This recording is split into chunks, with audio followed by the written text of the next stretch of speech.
Dear student, ये top 10 question आपके applied maths 1 के हैं। इनके आपके एग्जाम में आने की संभावना बहुत अधिक है। ये क्वेश्चन हम कई बार ऑफलाइन क्लास में भी और ऑनलाइन वीडियो लेक्चर में भी कई बार आपको अपलोड कर चुके हैं। इनकी प्रैक्टिस अच्छे से कर लीजिए। जिनको केवल पास होना है उनके लिए वरदान साबित हो सकते हैं। इसमें नंबर 1 क्वेश्चन की बात करें तो find the value of 12, 15C12 और 7P2। मतलब या तो 15C12 आएगा या फिर 7P2 आएगा, इनमें से कोई एक आएगा। हाँ, डिजिट चेंज हो सकती है। C मतलब कॉम्बिनेशन, P मतलब परमुटेशन। और 2 मार्क्स का परमुटेशन कॉम्बिनेशन से ये वाला क्वेश्चन कन्फर्म है। इस वीडियो लेक्चर में मैं सॉल्व नहीं कर रहा हूँ, लेकिन मैं आपको नीचे डिस्क्रिप्शन में लिंक दे दूंगा। हर क्वेश्चन के आगे का जो वीडियो लेक्चर इससे रिलेटेड है उसका लिंक दे दूंगा। जिनको ज़रूरत पड़ेगी कि ये यहाँ पे समझ में नहीं आ रहा है तो वहाँ पे जाके वो देख सकते हैं डिटेल वीडियो।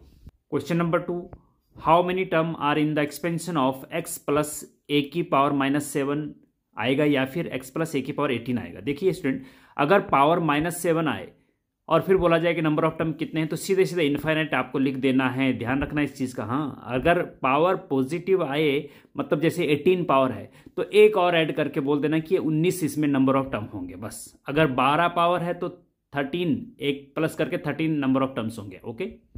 क्वेश्चन नंबर 3 की बात करें तो आयोटा की पावर 74 आएगा या फिर आयोटा की पावर -25। मीन्स आयोटा की पावर या तो पॉजिटिव आता है या फिर नेगेटिव आता है। तो अगर पॉजिटिव आता है तो सीधे सीधे 4 से डिवाइड कर दो, जो रिमाइंडर बचेगा वही आयोटा की पावर होगी। और आपको पता है, मैं कई बार बता चुका हूं कि आयोटा की 4 मान आपको याद होने चाहिए। एक आयोटा का मान रूट -1, एक आयोटा स्क्वायर का मान -1, एक आयोटा क्यूब का मान माइनस आयोटा, और एक आयोटा की पावर 4 का मान 1। ये याद रहना चाहिए, तो ये आसानी से हो जाएंगे। लेकिन अगर आयोटा की पावर -25 है, अगर पावर में माइनस में है तो उसको पहले नीचे ले जाओ। हाँ, तो 1/, आयोटा की पावर 25 हो जाएगा। तब 25 को 4 से डिवाइड करो। ठीक है। अगर समझ में नहीं आ रहा तो डिटेल वीडियो लेक्चर में लिंक में दे दूंगा नीचे डिस्क्रिप्शन में। ऐसे ही क्वेश्चन नंबर 4 स्टूडेंट बहुत ज़्यादा इंपॉर्टेंट है। स्क्वायर रूट ऑफ 3 + 4 आता है। स्क्वायर रूट आता है निकालने के लिए। हाँ, किसी कॉम्प्लेक्स नंबर का स्क्वायर रूट कैसे निकालते हैं इसका भी वीडियो लेक्चर डिटेल में मैं डिस्क्रिप्शन में दे दूंगा। कई बार मैं बता चुका हूँ, इसलिए मैं यहाँ पे नहीं सॉल्व करना चाह रहा हूँ। Question number 5, find the differential coefficient of x की पावर n। देखिए स्टूडेंट, इसमें जो है 4-5 हैं ये, जो हमेशा रिपीट होते हैं। इनमें से कोई एक आ सकता है। जैसे कि आप x की पावर n का डिफरेंशियल कोफिशिएंट फर्स्ट प्रिंसिपल से, या फिर sin x का, या फिर cos x का, या tan x का, a की पावर x log x, इनमें से कोई एक आएगा। सबसे ज़्यादा संभावना sin x और cos x की है, और फर्स्ट प्रिंसिपल से इनका डिफरेंशियल कोफिशिएंट निकालना है। पिछले वीडियो लेक्चर में मैंने एक क्वेश्चन पेपर का वीडियो लेक्चर अपलोड किया था, तो उसमें मैंने इसको बता रखा है। cos x का बता रखा है, sin x का भी कई बार बता रखा है। नीचे डिस्क्रिप्शन में इसका वीडियो लेक्चर, जिसमें चारों के डिफरेंशिएशन होंगे फर्स्ट प्रिंसिपल से, उसका वीडियो लेक्चर में क्वेश्चन नंबर 5 के सामने डिस्क्रिप्शन में दे रहा हूँ। वहाँ पर जाके आप जा सकते हैं। क्वेश्चन नंबर 6 में देखिए, 2 सेट ए और बी आपको हैं जैसे, तो number of A, number of B दे रखा होगा। Number of A union B 40 है, तो फाइंड कीजिए number of A intersection B. या फिर number of A minus B भी पूछा जाता है, या फिर number of B minus A भी पूछा जाता है। ठीक है, तो इसका भी मैं नीचे डिस्क्रिप्शन में लिंक दे दूंगा, उसको कर लीजिएगा। बहुत इंपॉर्टेंट है। ये टॉप 10 मैंने खोजे हैं इसलिए प्रॉपर तरीके से, जिससे कि इससे ज़्यादा एक, बल्कि क्वेश्चन नंबर 11 आप देख रहे होंगे कि फाइंड ए इनवर्स।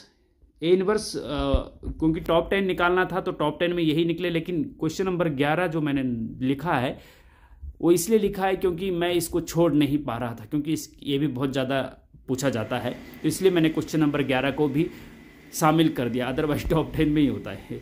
तो question number 7 student, find the value of sin 18 या फिर cos 36। sin 18 का मान निकालने के लिए आएगा या cos 36 का आएगा। इनमें से बहुत ज़्यादा संभावना है किसी एक के आने की। हाँ, question number 8, very very important, solve the following equation Cramer rule. Cramer rule से निम्नलिखित निकाय को सॉल्व कीजिए। जो 3 इक्वेशन दे रखी है XYZ में, इनको क्रैमर रूल से सॉल्व कीजिए। पिछले क्वेश्चन पेपर में मैं इसको सॉल्व कर चुका हूँ। Question number 9, resolve into partial fraction. जैसे पार्शियल फ्रैक्शन में बदलो इसको। 2 क्वेश्चन दे रखे मैंने, इसमें और लगा रखा बीच में। देखिए 2x + 5/x-1 और x-2। ठीक है, ये लीनियर एंड नॉन रिपीटिंग है, ये आ सकता है। या फिर ये वाला 2x - 5/x + 3 into x plus 1 का स्क्वायर, ये लीनियर एंड रिपीटिंग है, ठीक है। तो इसका भी वीडियो लेक्चर में जिसमें दोनों टाइप के क्वेश्चन सॉल्व कर रखे हैं, नीचे डिस्क्रिप्शन में लिंक दे दूंगा। अगर आपको समझ में नहीं आता है, नहीं हो पा रहा है, तो वहाँ पे जाके आप देख सकते हैं।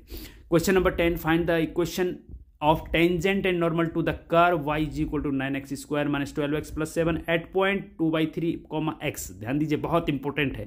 टेंजेंट एंड नॉर्मल का क्वेश्चन भी भैया एक पूरा हमेशा आता ही आता है, तो इसके क्वेश्चन भी आप प्रैक्टिस कर लीजिए। इक्वेशन चेंज हो सकती है लेकिन आएगा जरूर, ठीक है। तो इसको अच्छे से प्रैक्टिस कर लीजिए। इसका भी लिंक डिस्क्रिप्शन में मैं डिटेल वीडियो लेक्चर का दे दूंगा, वहाँ पे जाके आप देख सकते हैं। क्वेश्चन नंबर 11 जो मैं छोड़ नहीं पा रहा था, इसलिए मैंने 11 भी काउंट किया, जबकि है टॉप 10 क्वेश्चन नाम था इसका, टॉप 10 क्वेश्चन देने थे, लेकिन 11 मुझे शामिल करना पड़ा क्योंकि ये बहुत इंपॉर्टेंट मुझे लगा, इसको छोड़ नहीं पा रहा था मैं। Find the A inverse of the matrix A is equal to 1 2 3 4, या फिर ए इज इक्वल टू ये 3/3 का मैट्रिक्स है। अब इसमें क्या है कि अगर 2/2 का आता है तो 6 मार्क्स का आएगा, और ये जैसे 3/3 का है 2 5 3 करके जो है, या तो फिर ये आएगा या फिर ये आएगा। हाँ, तो 3/3 का आएगा तो 10 मार्क्स का आएगा, और 2/2 का आएगा तो 6 मार्क्स का आएगा, ठीक है स्टूडेंट। तो इनको बहुत अच्छे से आप प्रैक्टिस कर लीजिए। कहीं पे कोई दिक्कत होती है तो आप पूछ सकते हैं। तो बेस्ट ऑफ लक स्टूडेंट आपके एग्ज़ाम के लिए। और अंत में ये कहना चाहूँगा स्टूडेंट, लाइक तो ज़रूर करिए और शेयर भी करिए, अपने नियर एंड डियर को शेयर करिए, उनका भी भला होगा। और दूसरा, कमेंट ज़रूर करिए आपको कैसा लगा और हम आपको और बेटर क्या दे सकते हैं, जिससे कि हमें मेरा फिर उत्साह बढ़ता है उससे कि हाँ, बच्चे समझ रहे हैं, चाह रहे हैं कि हमें ऐसा पढ़ाया जाए। तो उससे हमें एक गाइडेंस भी मिलती है कि किस प्रकार की गाइडेंस आपको मिलनी चाहिए। जब टॉप 10 क्वेश्चन की बात है तो ये भी किसी स्टूडेंट ने ही कमेंट में पूछा था कि सर टॉप 10 क्वेश्चन दे दीजिए, इसलिए मेरे को भी आइडिया आया, अदरवाइज़ मैं क्वेश्चन पेपर ही सॉल्व कर रहा था। तो इस प्रकार से अगर कमेंट आप करेंगे तो हमें एक प्रॉपर गाइडेंस मिलती है और एक उत्साह भी बढ़ता है कि बच्चे पसंद कर रहे हैं। Thank you very much. Best of luck आपके एग्ज़ाम के लिए।